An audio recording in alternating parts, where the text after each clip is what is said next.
It's hard to believe in 2025 that it's a beautiful day down here, down the canal. Spectacular day. It's the 1st of April 2025. I was saying there, it's hard to believe that in 2025 that sexual harassment in the workplace is alive and well, and there are some shocking examples of it which I've come across regularly enough in the course of my work. But it's hard to think, as I say, in 2025 that if you've daughters, and I have 3 of them, that they're going out into a workplace where blatant harassment, sexual harassment, inappropriate comments, inappropriate words, touching, all sorts of crap, which no young woman, no girl should have to put up with, still going on in 2025. Good news is there's help. There's help for an employee who's in such a situation, and there's a couple of things that the employee needs to do. Firstly, they really do need to bring the harassment, the sexual harassment, to the attention of the employer. That's absolutely vital. Oh, there's Paddy Rasher down there with his dog, his wild dog, that black dog over there. Great day, Rasher. Great day. Yeah. First thing the employee has to do is make a formal complaint in accordance with the procedure that is in the workplace. If there's no procedure in the workplace, well then the employee can still go ahead and make a complaint and set out the details of the alleged harassment, the sexual harassment. It's very, very important to understand as well that if the employer doesn't know or put on notice about the problem, the employer will always have a get out of jail card, will always have an excuse for nothing being done because they didn't know, they weren't aware, and they'll always have an excuse. We would have sorted this out if we'd known. So it's vital for the employee's perspective to put in a formal complaint and set out the details of the harassment, and dates and times and so on and so forth, and the various incidents are vital.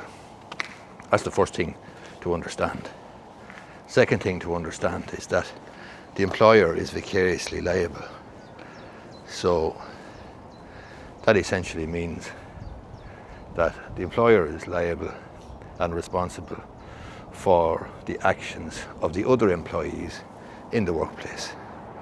So the employer can't turn around and say, oh, I didn't do anything wrong, that was one of your colleagues did that, or some of your colleagues that did that. That's not good enough, because the employer is vicariously liable for the actions of the employees in the workplace.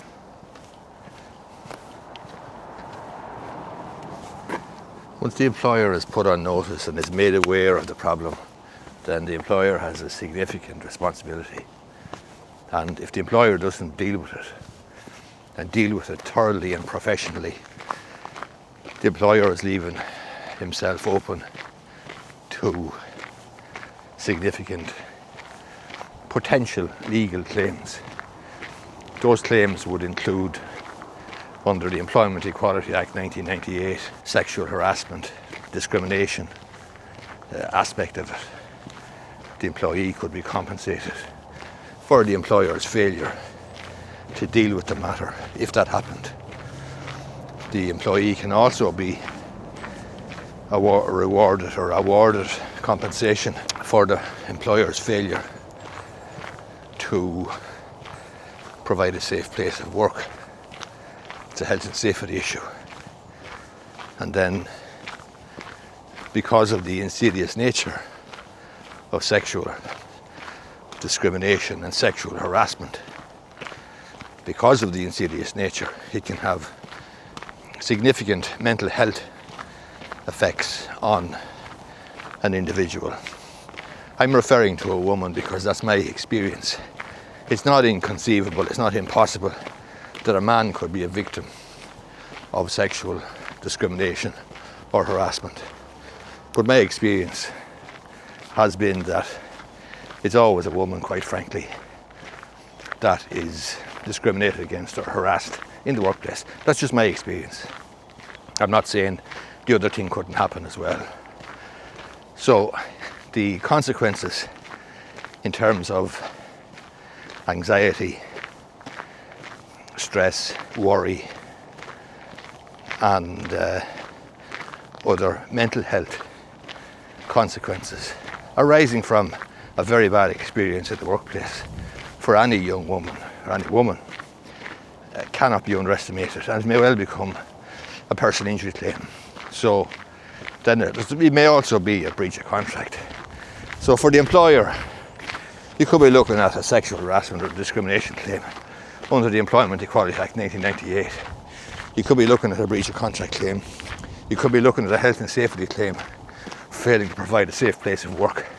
And you could be looking at a personal injury claim for the consequences of the harassment. And the harassment, remember, mightn't necessarily be a one-off incident. It could be repeated. It could be repeated inappropriate words or comments or behaviour, or a combination of all three over a period of time. So it's definitely not something that an employer can take lightly. And my advice would be to an employer, get professional help in dealing with any such complaint. And my advice for any employee, get professional advice as well, but make sure, whatever you do, to put the employer on notice of the allegation that you're making. Set out plainly exactly what's occurred, when it occurred, to the best of your ability. And whatever you do, don't resign in the first instance.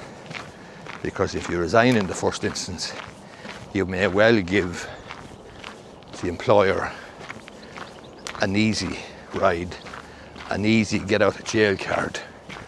Because as I said at the beginning of this, the employer will always have the excuse, oh, if only we'd known, we would have dealt with it.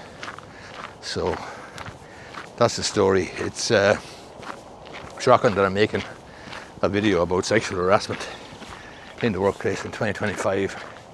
Sexual discrimination, inappropriate comments, inappropriate behaviour, touching, and it's a sad state of affairs. I'm the father of 4 children, but 3 of them are girls. And when the kids would come home from school, when they were going to primary school, you'd always say, well, how did you get on in school today? Or what did you learn today, etc. And now when a young woman, or indeed any woman, contacts me making allegations of sexual harassment or discrimination in the workplace, I actually always think of my own girls sitting at the kitchen table, having come home from primary school, and I'm asking them, what did you learn today?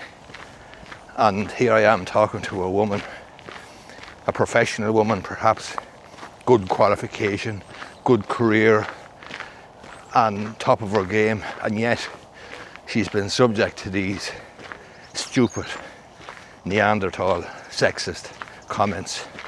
And I can't help thinking of my own kids, my own girls, my own daughters. And this was the world and the workplace we were preparing them for. It's absolutely shocking. Anyway, beautiful day down the canal here. It's the 1st of April 2025. And there's some cyclists coming down the corner there now. Lovely day for a walk down the canal.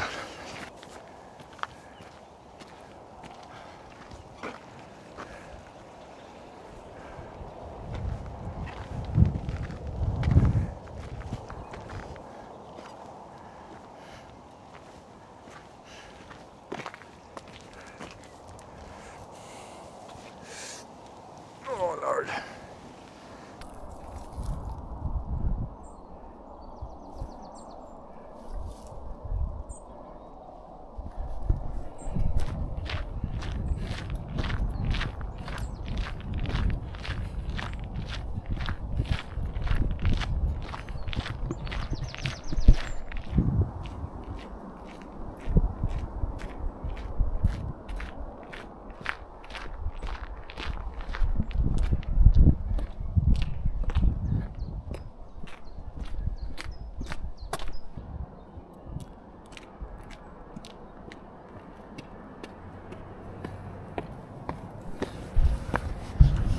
yeah. Oh yeah, how are you?